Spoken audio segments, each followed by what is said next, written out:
It's Beth again, and I'm here today to do the NaNoWrimo tag video.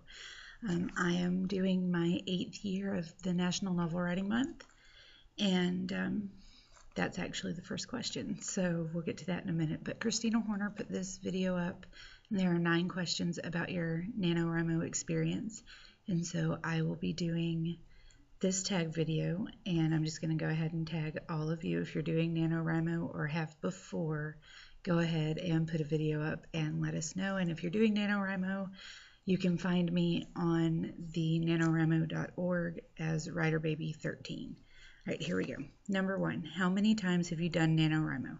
Like I said, I have signed up for 8 years in a row. This is number 8.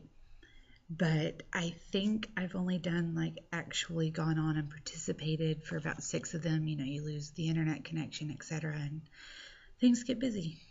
So I'm not entirely certain. I've only got the last 4 years worth of information on the website. I lost all of my login information and had to start over again.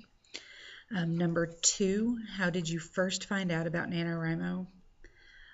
I was a really active member of writing.com, which is a great place to go. I just don't have time to really get on there anymore.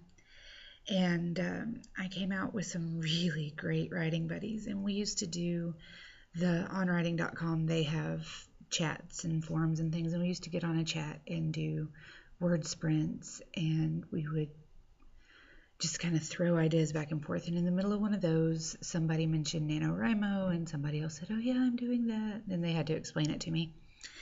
And I was so intrigued and excited that I went ahead and signed up, and I was working on a contest piece at the time, and that was all she wrote. I wanted to keep going with this short story I'd written for contest, and I did. So what was the name of the first novel you attempted to write with Nano? Dragon on My Neck, and it is actually, I completed the first draft like the final hour and a half of the final day in NaNoWrimo that year, and it has now been edited and published, and it's available on Amazon, CreateSpace, all that stuff. Give us a 1-sentence summary of what you're writing this year. I'm writing a really big mess. But seriously, my sentence would have to be something like, let's see what I wrote right here. It says, when Eliza begins having weird dreams of ancient battles, she writes it off as part of her fantasy addiction. But then why are all of her friends starting to have these dreams too? Yeah, it's really weird. First time I've written anything like this, so we'll see where it goes. All right, number 5, what is the best writing advice you've ever been given?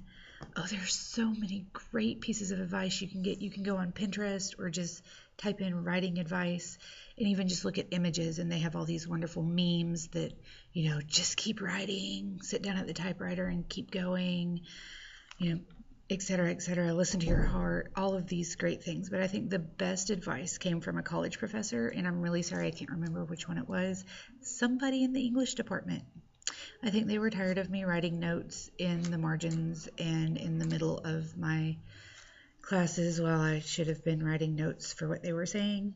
But they said, carry a notebook at all times that is just for writing, and doodle in the margins, jot notes in the margins, etc., and just have fun with it. And I do. I always carried colored pens because I don't like writing in blue or black ink, so I just keep buying brightly colored pens and new notebooks and have fun. If you're not having fun, you don't want to do it, and I still want to do it, so I guess I am. All right, number 6, did you ever take a year off of NaNoWrimo, and why? Sadly, I did. I did sign up for it that year, like I said, but with no internet and a busy schedule, I was so turned around, I really couldn't get anything written during the entire fall and winter of 2010.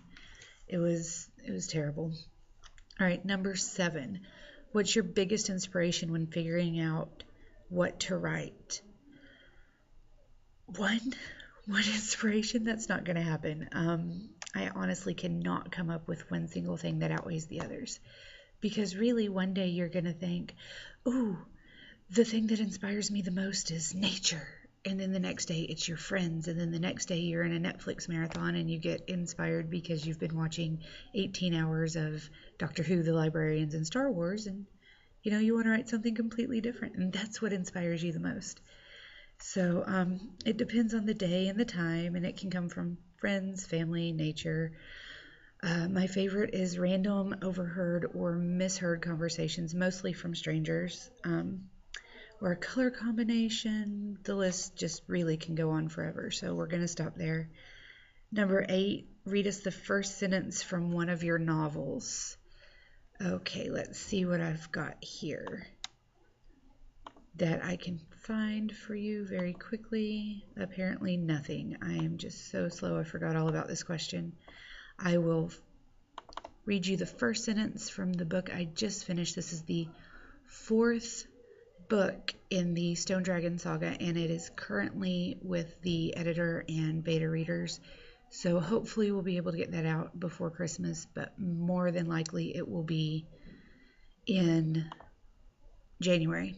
And the first sentence says, "It's been a year and a half," Jane groused, shoving clothes haphazardly into her overnight bag, "following dead ends every other weekend and watching our dragon friends lose hope while we get to go on with our lives."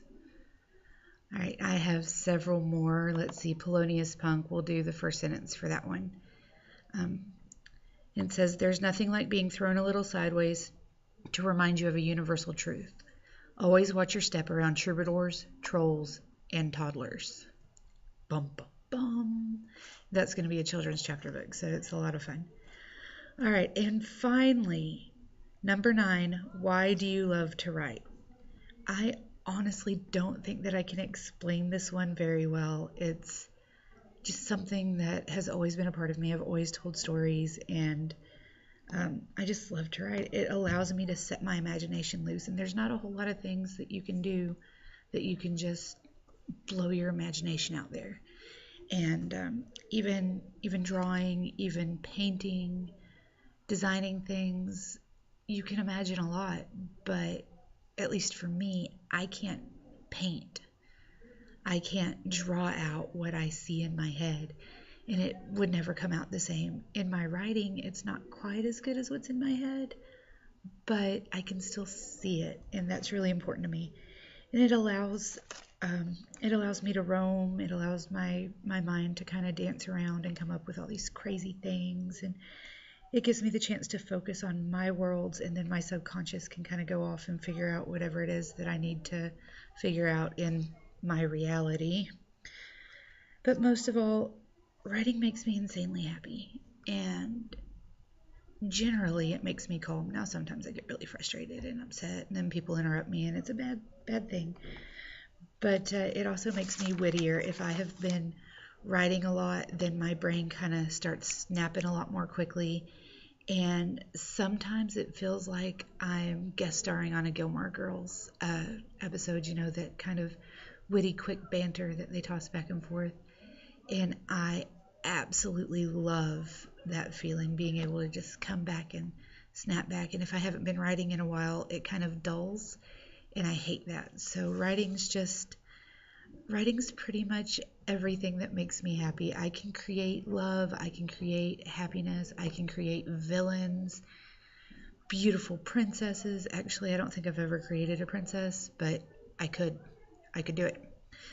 All right, that's all the questions, so don't forget to check out the other NaNoWrimo tags, especially Christina Horner's. She came up with it and has a great one, and I'll link hers down below. Thank you for watching. I want all of you to do a video too, so can't wait to hear your answers.